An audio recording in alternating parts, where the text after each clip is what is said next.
bienvenue sous l'arbre de mamie, là où ta mamie préférée te raconte ses histoires pour t'aider à grandir, mon enfant.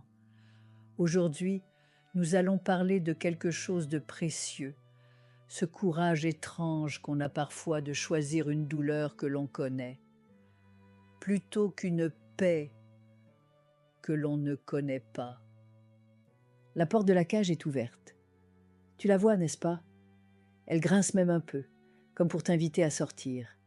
Et pourtant, tu restes à l'intérieur, sur ton perchoir, à regarder le ciel immense dehors, avec un mélange d'envie et de terreur. Au quotidien, la souffrance est devenue une habitude. C'est ce nœud dans ton ventre quand tu entends ces clés dans la serrure, ne sachant pas quelle humeur il va ramener à la maison. C'est ce sourire que tu forces lors des dîners entre amis, pour que personne ne voie la fissure dans la façade. Ce sont ces larmes silencieuses que tu ravales sous la douche, le seul endroit où le bruit de l'eau peut couvrir celui de ton cœur qui se brise. Tu marches sur des œufs, tu pèses chaque mot, tu t'épuises à éviter la prochaine crise, la prochaine remarque glaciale. Une partie de toi, la plus lucide, te hurle de t'envoler, de fuir, mais une autre voix, plus profonde, plus ancienne, te paralyse. Elle murmure juste un mot, une question qui annule tout le reste. Et après, c'est le grand vide. C'est le silence assourdissant d'un appartement pour une. Ce sont les dimanches après-midi, sans personne à qui parler. C'est la honte de devoir annoncer aux autres « c'est fini ». C'est la peur panique de t'effondrer, de réaliser que sans lui, même s'il te fait mal, tu n'es plus rien. Alors tu choisis cette douleur familière comme un vieil ennemi rassurant, plutôt que de faire face à la terreur d'un horizon inconnu. Maintenant, écoute bien ta vieille mamie. Cette peur panique du vide, cet attachement qui ressemble à de la survie, ce n'est pas de la lâcheté, c'est l'écho d'une vieille faim, une carence affective profonde, une blessure qui n'a jamais été vraiment nourrie. Peut-être que dans ton enfance, tu as appris qu'une attention, même négative ou instable, était toujours mieux que l'indifférence totale. Tu as appris que la solitude signifiait l'oubli, le danger, la non-existence. Alors aujourd'hui, ton corps et ton cœur se souviennent. Ils s'accrochent à cette relation, comme à un radeau qui prend l'eau au milieu de l'océan. Parce que la terreur de lâcher prise et de te retrouver seul dans l'immensité est insupportable. Tu attends de lui qu'il te sauve de ce vide, qu'il le comble, qu'il le guérisse. Mais ma chérie, on ne peut pas demander à quelqu'un qui se noie de nous apprendre à nager. Il ne peut pas te sauver d'une peur qui t'appartient. Imagine que ta solitude est une pièce sombre et fermée à double tour au fond de toi.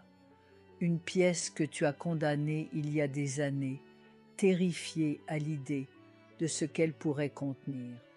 En entrant dans cette relation, tu lui as donné la clé, non pas pour qu'il l'explore avec toi, mais pour qu'il monte la garde devant, s'assurant que cette porte ne s'ouvre jamais.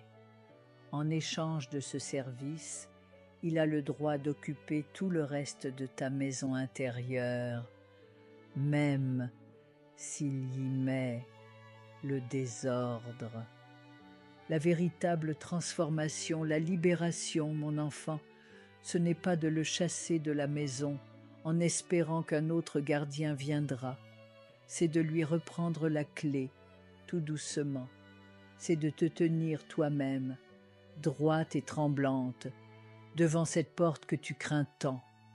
C'est de poser ta main sur la poignée froide, et un jour, quand tu seras prête, de l'ouvrir d'1 millimètre, pas pour y entrer et y vivre, non, juste pour laisser un mince filet de lumière y pénétrer, juste pour réaliser que le monstre n'existe pas. Tu verras que la pièce n'est pas vide, elle est pleine de toi, pleine de tes passions oubliées, de tes rires d'avant, de tes forces insoupçonnées, de cette femme que tu étais avant d'avoir si peur. Et voici la vérité, la plus importante de toutes, même si elle fait mal. Rester par peur de partir, c'est mourir à petit feu, c'est choisir une agonie lente plutôt qu'une guérison certes douloureuse, mais possible. La guérison fera mal, oui. Les premiers jours de silence seront une épreuve. Mais le prix de rester, c'est ton âme. C'est ta lumière qui s'éteint jour après jour. Parfois, le plus grand acte d'amour que l'on puisse faire, ce n'est pas de rester pour l'autre, mais de partir pour enfin se rencontrer soi-même. Parfois, se quitter, c'est enfin revenir à la maison. Si tu connais cette cage à la porte ouverte, si cette peur du vide te paralyse, viens déposer en commentaire un seul mot pour décrire cette peur. Juste la nommer. C'est le premier pas pour lui retirer son immense pouvoir. Tu n'es pas seul à ressentir ça. C'était la leçon du jour. Je te dis à très vite, mon petit trésor, sous l'arbre de mamie, là où les vérités prennent racine.